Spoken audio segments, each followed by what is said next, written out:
Düzenlemiş olduğumuz akademik personel bilim teşvik ödülü ve biniş giyme törenine hoş geldiniz, onur verdiniz.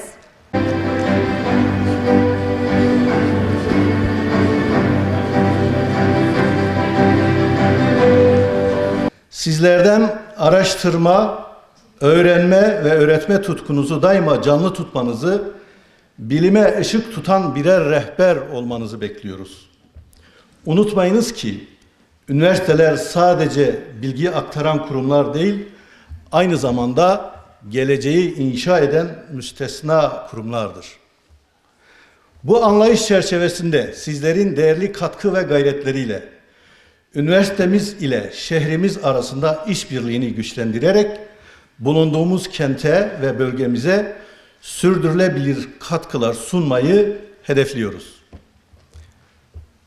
Özellikle ihtisas alanımız olan tarım ve hayvancılık başta olmak üzere hayata geçirdiğimiz projeler yerel kalkınmayı destekleme konusundaki kararlılığımızın somut bir yansımasıdır.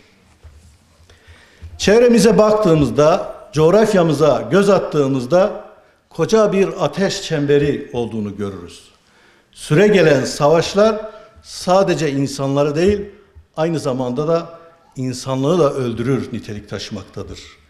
İşte tam bu perspektifte Sayın Cumhurbaşkanımız Recep Tayyip Erdoğan'ın ortaya koyduğu Türkiye Yüzyılı büyük bir önem taşımaktadır. Bu çerçevede herkesin işini en iyi yapması, en iyi üretmesi, en iyi keşfetmek için en yeni projeleri geliştirmesi anlamı taşımaktadır Türkiye Yüzyılı.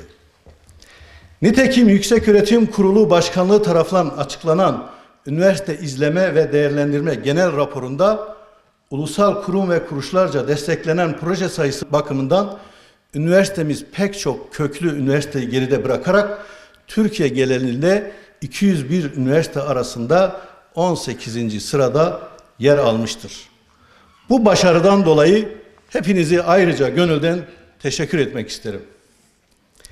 Elde edilen bu sonuçlar şehrimize, bölgemize ve ülkemize katma değer üretme hedefimiz doğrultusunda yürüttüğümüz yoğun, planlı ve nitelikli çalışmaların etkilerinin açık bir göstergesidir.